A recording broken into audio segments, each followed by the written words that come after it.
Selamat datang di channel Cerita Cinta. Channelnya cerita cinta romantis. Sebelum lanjut mohon dukungannya dengan like dan subscribe dulu. Pelet hitam pemikat sukma. Bagian ke-21. Kerasukan arwah binal. Gimana hasil kerja kalian? Tanya Isma keras. Sengaja dibuat galak agar preman-preman itu takut padanya. Aduh, ini apa? Masih kurang upahnya. Bukan bos. Beneran, itu sudah cukup. Lalu kenapa warung mie ayam itu masih bersandar di sana? Itu apa? Itu, milik pimpinan kami Nona Bos. Kami nggak berani hancurinnya. Maksudnya, ternyata wanita itu dilindungi Kong Bitun, mantan preman paling berpengaruh di sini bos. Lalu, kalian menyerah dengan orang tua itu. Yah, bagaimana lagi bos? Beliau sosok yang sangat disegani di sini. Bisa-bisa, bukannya mendapatkan keberuntungan, malah buntung kita nanti. Dasar preman payah, penakut, tak punya nyali, umpat Isma sebelum mengakhiri panggilan. Dasar preman tak tahu diuntung, ujar Isma lagi seraya membanting telepon di jok mobil. Memang kalau mau sempurna, harus dikerjakan sendiri. Sesaat tampak Isma kecewa, padahal sebelumnya ia sudah yakin benar usahanya kali ini akan berhasil. Padahal sejumlah uang sudah ia janjikan akan diberikan jika saja misi itu berhasil.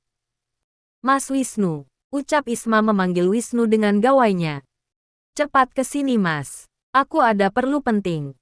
Disarenya posisi dengan GPS untuk memastikan posisi lengkapnya. Tak sampai 10 menit kemudian, datang sebuah mobil van hitam dengan kaca hitam. Tintin, ucap lelaki di dalam mobil. Isma pun masuk ke dalam mobil itu dan mulai berkompromi. Hingga sesaat kemudian terlihat keduanya tertawa-tawa kegirangan. Kamu yakin dengan ini? Tentu mas, kali ini nggak akan gagal lagi. Kita langsung berangkat sekarang. Yuklah, bagaimanapun juga, warung itu harus dihancurkan mas. Andri, panggil Bu Medi pada anaknya, yang belum juga tampak keluar dari kamar mandi. Entah kenapa Dokter Andri sedari kecil dulu memang sangat mempunyai kebiasaan berlama-lama di kamar mandi. Tak heran jika kulit tubuhnya benar-benar halus terawat laksana bayi.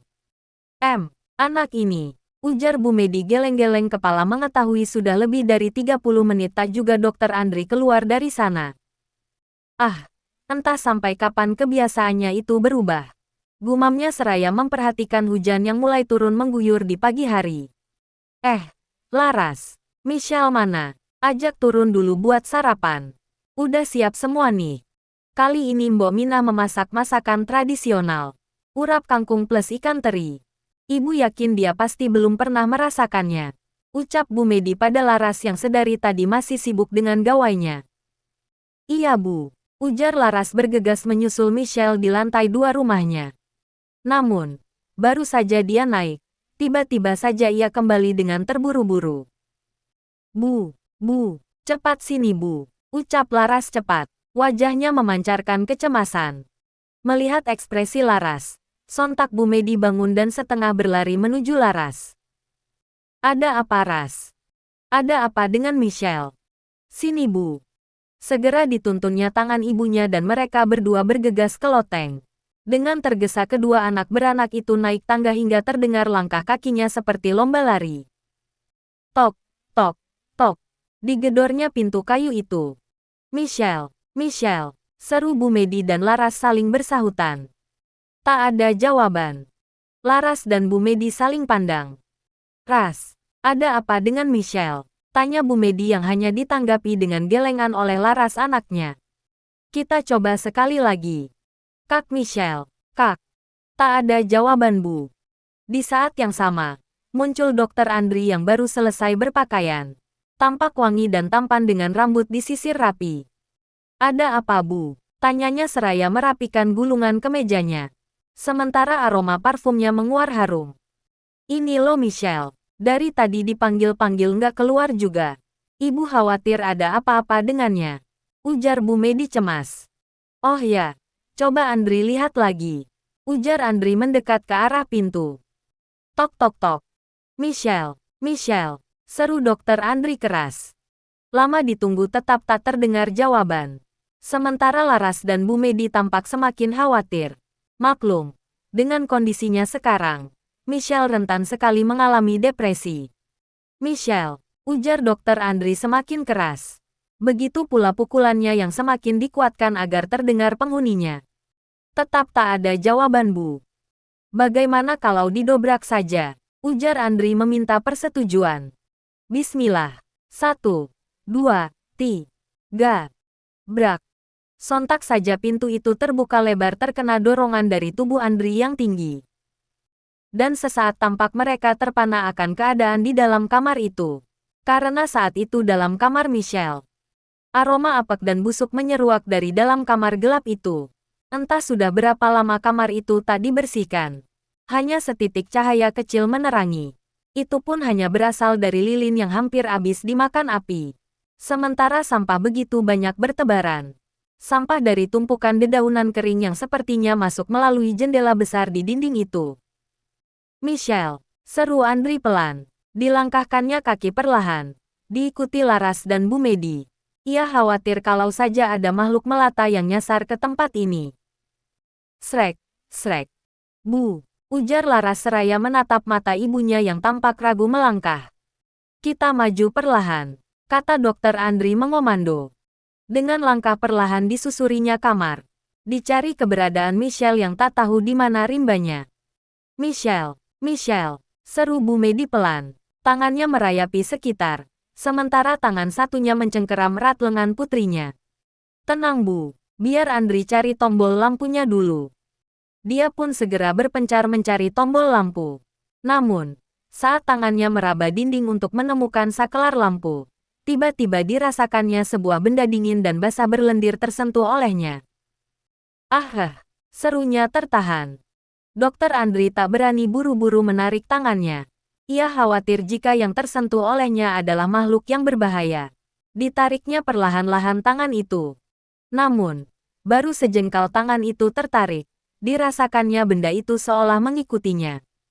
Dan perlahan-lahan merayapi tangan, berlanjut ke badan dan wajahnya. Andri gemetar ketakutan. Haegehaher. Terdengar erangan lirih dari sesuatu yang terasa hangat dan dekat. Dokter Andri terpaku di tempat. Tak mampu tangan dan kakinya bergeming. Terlebih dirasakannya benda dingin dan berlendir itu layaknya sebuah lidah panjang layaknya ular. Bergerak naik turun merayapi seluruh permukaan kulitnya. Haegehaher. Lagi-lagi terdengar erangan makhluk itu perlahan. Sementara di belakangnya terdengar Bu Medi dan Laras merinding ketakutan. Siapa Hao? Tanya Dokter Andri pelan seperti berbisik saja. Tanpa jawaban. Terus saja makhluk dingin berlendir itu menjilati kulit dan tubuh Dokter Andri. Sementara Dokter Andri hanya bisa diam tanpa mampu melangkah mundur. Nafasnya tertahan setiap kali makhluk itu menyentuh kulit tubuhnya. Akhirnya, dengan dikuatkannya hati, secara perlahan tangan Dokter Andri berhasil meraih saklar lampu, dan tap, nyala seketika menerangi ruangan 4x4 itu.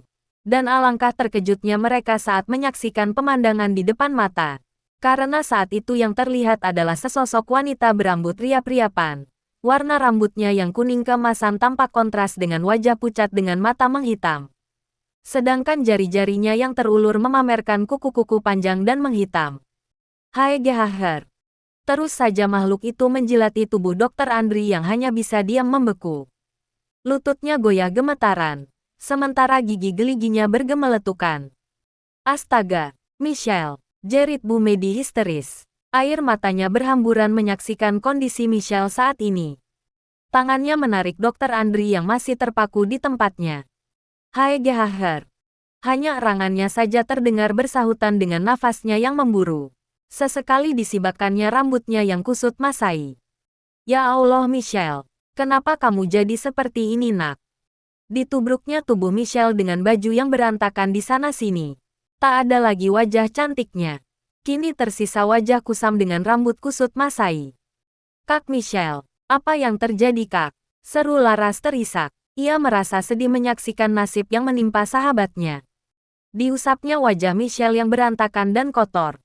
Dibenahinya bajunya yang robek sana-sini. Sementara Michelle sendiri masih tampak belum sadar. Ia benar-benar hilang kendali atas dirinya. Matanya menatap kosong. Tak dipedulikannya tingkah heboh Bu Medi dan Laras yang sibuk membersihkan dirinya. Sesekali tampak bibirnya menggereng pelan. Lalu disusul tawa cekikikan. Yang membuat Bu Medi dan kedua anaknya hanya bisa menatap prihatin. Hingga akhirnya ia terjatuh pingsan setelah sebuah tepukan mengenai bahu kanannya. Pelan. Beberapa saat kemudian, saat Dr. Andri selesai membersihkan dirinya kembali, dan Michelle sudah kembali tertidur pulas di kamarnya, tampak Bu Medi dan kedua anaknya berdiskusi. Bu, terus terang aku prihatin dengan keadaannya. Jiwanya benar-benar terganggu, ucap Dr. Andri pelan. Aku khawatir keadaannya akan bertambah buruk jika tidak cepat-cepat diatasi. Iya Bu, kasihan sekali Kak Michelle. Dia benar-benar terganggu jiwanya. Kita harus cepat menyelamatkannya. Bu Medi sesaat menghela nafas panjang sebelum berkata. Ibu tahu itu nak, tapi ini bukan hal mudah baginya. Kalian pasti tahu kan?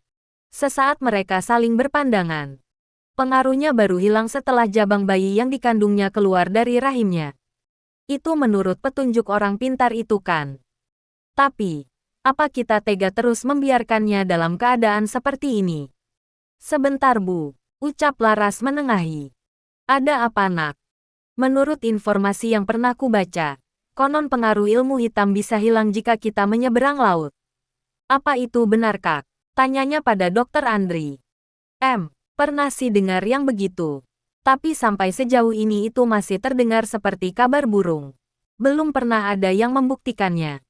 Apa akan kita coba saja? Tanya Dr. Andri berharap. Membawa Michelle terbang dalam keadaan seperti ini. Sepertinya itu terlalu beresiko. Tak ada salahnya kita coba dulu Bu. Ucap Dr. Andri kepada ibunya. Tapi, bagaimana kalau ternyata cara itu gagal? Lalu dia mati. Ucap Bu Medi seraya terisak. Tak lepas pandangannya dari tubuh Michelle yang tampak semakin lama semakin kurus saja. Bagaimana kalau kita minta pertimbangan Kong Bitun saja? Usul Laras pada ibu dan kakaknya. Sepertinya itu ide yang bagus. Ujar Dr. Andri kemudian. Bersambung.